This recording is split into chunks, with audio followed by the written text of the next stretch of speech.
Hello, everybody. Good evening. Welcome to Carrow Road. Happy Wednesday to you all. Just about got about an hour of it left. Um, yeah, really, I'm not quite sure, to be honest, where to start with that, or even if what I've seen tonight isn't some sort of mad fever dream. But the headline is that Norwich City have beaten Sheffield Wednesday 2-0 at Carrow Road. It's a result that moves them 8 points clear of the Championship drop zone ahead of a trip to the team they are 8 points ahead of in Leicester City on Saturday. So, as the title says, and as the feeling is, job done, really. This had all the potential to be a little bit tricky, a little bit of a banana skin, given Sheffield Wednesday's predicament, already relegated. Everyone knows the backstory, earliest in the EFL history, or English Football League history. Obviously, in a very difficult predicament off the pitch that's worsened today. And you never really know if that's going to galvanise the team or it's going to give them a degree of freedom, but I guess this has been the situation for them for a few months. So I'm not really sure any of that particularly applied. So all in all, a pretty professional night. Norwich have got the job done. For all kind of Sheffield Wednesday's faults, they've lost, I think, about 12 games this season by a single goal. So that indicates they have been competitive. And I think credit to, and I'll speak a little bit more about it later, but the fact the team didn't go under. It's a team of really young guys. They had a 17-year-old making his championship debut. A lot of teenagers out there. There's very few kind of frontline championship top end experience. So the fact that they remain competitive was, I think, a credit to themselves really. But I'll come on to that a little bit later. The headline is that Norwich City won. It was 2 goals in 7 minutes.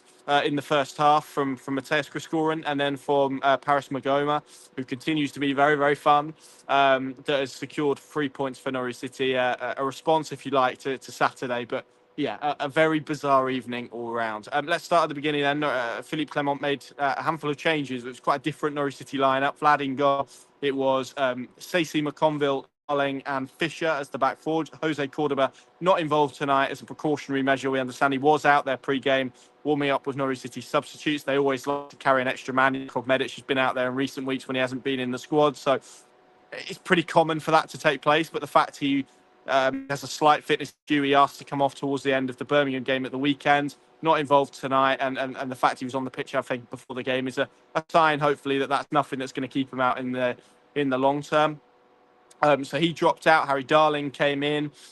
It was Sam Field dropped out, and Jacob Wright came in. I think that's probably deserved based on what we saw here against West Brom, where I thought he was pretty good on the night. I thought he was good tonight as well in terms of some of the passes that he played, and some of his off-ball elements as well have really come on, I feel, in the last few weeks, which is good to see, about a degree of consistency now. He partnered Kenny McLean in there, and then it was Ahmed, Gibbs, Malcoma, and for 9 minutes, Mo Toure. And that feels like the place to start, really, because 8 minutes into this game, 9 minutes into this game, Jack Stacey puts the ball in behind Sheffield Wednesday's defence. Mo Toure, with that pace, with that power that we know he possesses, runs onto it. And there's a little bit of contact, which just knocks his rhythm and knocks his leg. And from that point, he goes down in the way that if you kind of watch football, you see players pull up and you can tell by the way they go down whether it is a serious one or not. And every single kind of hallmark of what we've seen tonight, obviously it will need to go away and be scanned, and they'll have to work out the assess and scan kind of the extent of it and kind of what grade it is and whether it's a tear or whether it's a pull or whether it's a strain and all of these different elements. But it looked to me like a groin injury. He had his shirt over his head. It was a long time that he was kind of being treated. Your instinct and all the signs tell you that looked and felt and smelt like a pretty bad one, which is not good given the start to life that man has made. 9 minutes in again to get a muscular injury. And again, this isn't someone who's been at Norwich City all season and has kind of been caught up in obviously the issues that they had earlier in the campaign, but really throughout the campaign. And the issue is, if you're not there now, you're not going to be there for the rest of the season in terms of those levels where those players need to be, because you just can't catch up. Look at the schedule at the moment. There's not enough training time. There's not enough gym time. There's not enough recovery time because you've got games every 3 days.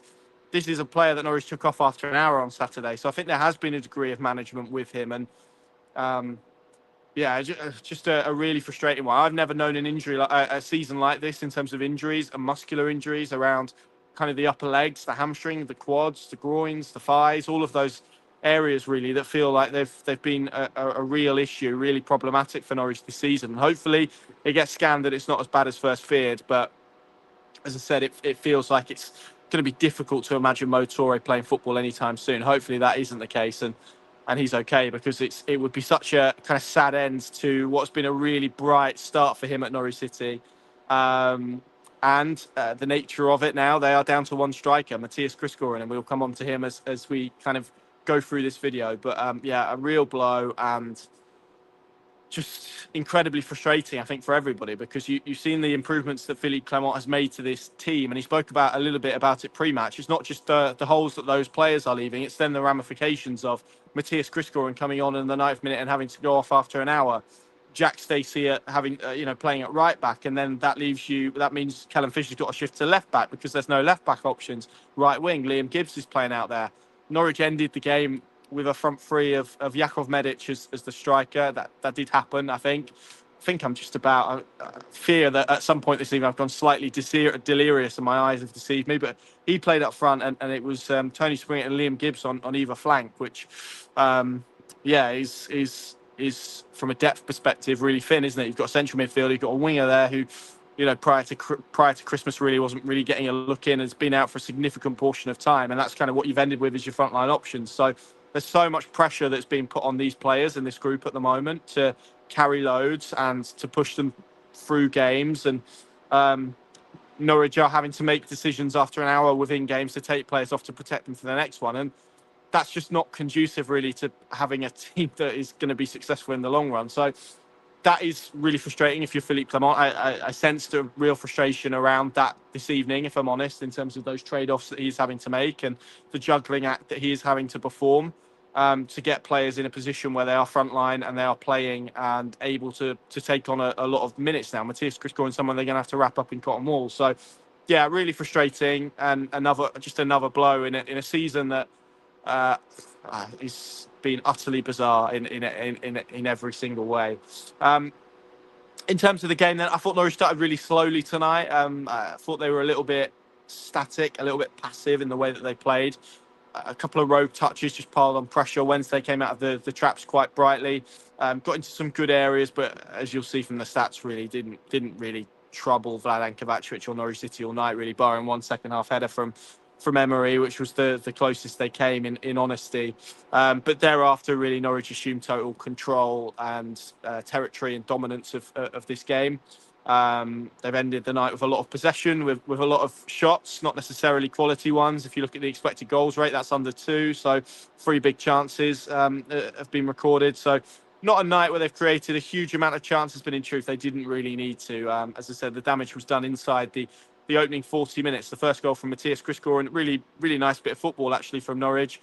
I think it was Jacob Wright to Jack Stacey, ball to the back post. Ahmed then draws a brilliant save out of Sedi Dieng. Christgården's header then comes off the bar.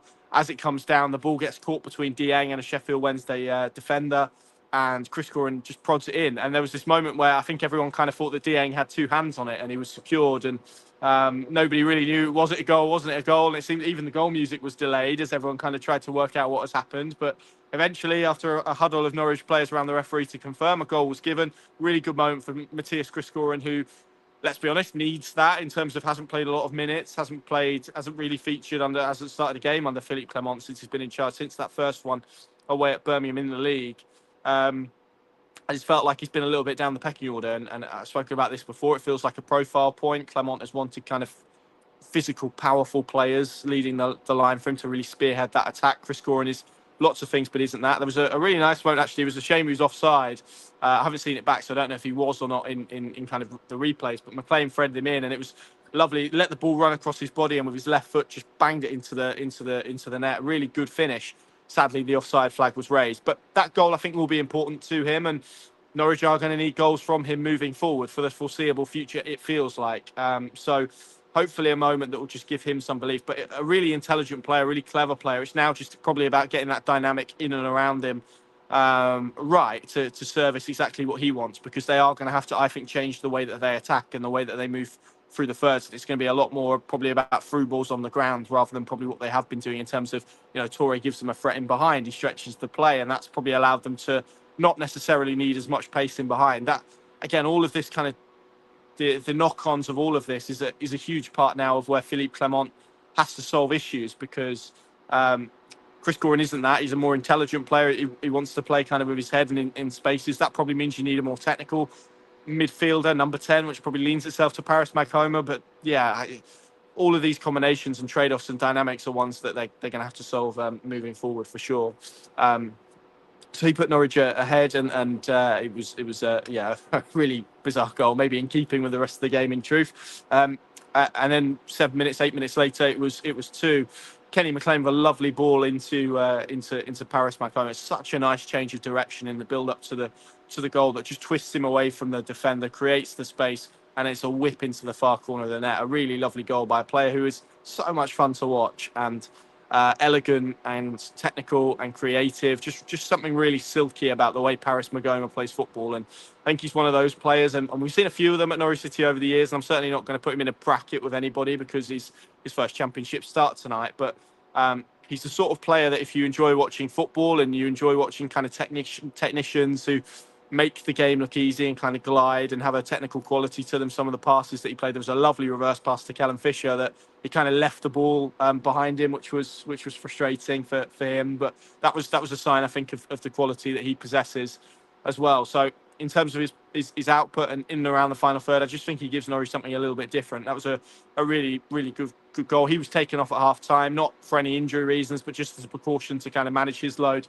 moving forward as well. And then the second half was strange, really. It was a strange atmosphere inside the ground. It's a strange atmosphere on the pitch. It had a little bit of a testimonial feel to it, if I'm being completely honest. Norwich didn't create too much, certainly that I can think of anyway.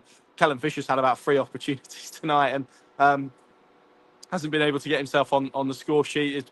The best one was actually in the first half where he's played through to the left side of the penalty area and just got his feet in a tangle. And yeah, such a talented player. And I hope at some point he's able to add some goals to his game and just refine some of that attacking output as well, because I think that probably is at the moment the only real barrier I see between him and the Premier League. If he can add some of that attacking prowess and attacking power that look, Jack Stacey's inconsistent, but I think there's a threat level there that maybe Callum Fisher doesn't have. It's almost like if you could push those two players together, I think you'd have kind of a complete right back, really. But he got in some good positions tonight, and playing on the left side, inverting, such a clever footballer, did really well for the most part. Just a few moments where he could have had a hat trick tonight, probably on a different night. So but second half it was just a little bit of a procession. Felt like, as I said, Norwich making subs and managing the game, and then probably the moment that you want me to talk about, which is Jakov Medic coming on as a striker, which is, I'll be honest, is not something I had on my bingo card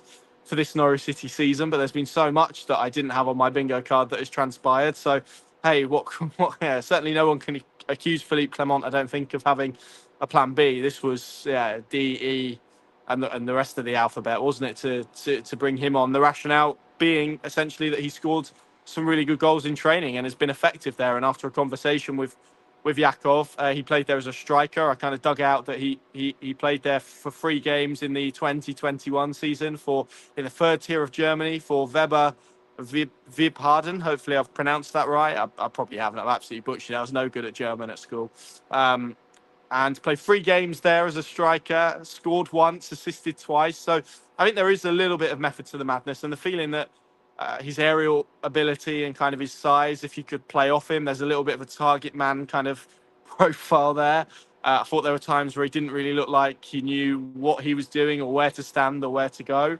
But I think, again, it's about the makeup in behind him and in around him, and also got some minutes for him as well. So that was bizarre. I mean, the Barkley kind of replacing the Josh Sargent chants that they've sang for so many years at this place, and just slotting Jakov Medic's name in was quite amusing. But I think it all kind of added to the feel of a really bizarre second half. And it was only 2-0 at that stage, by the way. If Sheffield Wednesday would have got a goal, it would have been, I think, a little bit hairy, or had the potential to be that. But in truth, it was always comfortable. And Sheffield Wednesday, for as much as they were committed and organised and remained competitive for the whole 90 minutes, felt like Norwich were in 3rd or 4th gear that second half. And again, Vladan Kovacevic hasn't really had to produce much in the way of saves tonight, to be completely honest. So comfortable in the end. And yes, just some really, really interesting subs and minutes and rotations. Jacob Wright was out wide at some stage. It was a really, really interesting one. But a night ultimately, as I said, where the headline is that Norwich City have won. They've taken more points. They're now up to 42 points. They're 8 points clear of the drop zone. That is remarkable from the situation that Philippe Clement inherited in November. They play at times some really entertaining football as well. I remember a lot of people saying at that time they needed a firefighter, someone who would come in and organise them. But actually, they've kind of climbed the table and they're not out of it yet. They need to get to 50 points and need to get there pretty quickly as well, by all accounts. Only 12 games left this season, so it's not done until it's done. But they're in a really great position now to secure their championship status and to be in a position where they secure their own safety, which is, as I said, remarkable compared to that position they were in mid to late November, where they had 9 points and felt absolutely doomed, looked absolutely doomed. And what a job that man has done in a short period of time, which is excellent. But as I said and reiterated, not a job that he's done as of yet. Yeah, strange, bizarre, all of those things tonight. I wanted to end really this verdict by speaking a little bit about Sheffield Wednesday. And obviously they've had some terrible news again today. The consortium that had been given exclusivity around them, they've decided not to go ahead with that deal. They're relegated. They're in League One. It feels like it's going to be a really long way back for them. I really hope that's not the case, because it's a tremendous football club, a huge football club. I mean, that away end, if I'm kind of moving my head there was 600 plus Wednesdayites in that end who, until the end, were singing full-throatedly, full-heartedly. I dread to think what time they're going to get back to Sheffield in the early hours of Thursday morning. Brilliant, probably slightly bonkers, some of them, in terms of the predicament that they are in, but a really magnificent, historic football club, and one that I hope sincerely and genuinely is saved and that comes back and is able to be competitive at this level again, because it's a shame to kind of see it reduced to what we saw tonight. So yeah, my well wishes. I'm sure everyone. There was a really nice moment where the Norwich fans clapped them and clapped their fans, and that was good to see as well. And a really nice reception that a lot of those young players got as well at the end. So yeah, lots of good feels all round. But yeah, job done. Bizarre evening. Crucially, Norwich City are climbing up the championship table, which is the main point this evening. Paris Magome is a lot of fun. Strikers are an issue. A lot of people talking. Just to clarify this at the end as well, a lot of people talking about free agents as it stands at the moment. Obviously, Josh Sargent's moved to Toronto as I stand here tonight. Not done. Expecting that to be done within the next 24 hours. It's had to go through the MLS and paperwork and whatnot. But as it stands, Norwich have filled their full 25-man squad. So unless they were going to bring in an under-21 player on a free transfer, very difficult. That feels unlikely. They could do that, but I think Sheffield Wednesday in many ways show that if you do that, it's difficult at this time of the season for a player to come in and hit the ground running and offer you something. So yeah, but obviously they've got a 25-man squad. But if Sargent goes, that would then be reduced to 24. So in theory, that would open up a slot. Is basically what I'm saying here. So yeah. That's it from me this evening. We will be at Leicester on Saturday, another big game against a struggler, and hopefully Norwich City can continue to get 3 more points and continue with their surge to championship safety. Thank you very much for watching. Pinkin.com for all the analysis and reaction. Philippe Clement's post-match with sound is available now as well. Thank you very much for watching. Enjoy the rest of your evening. Night all.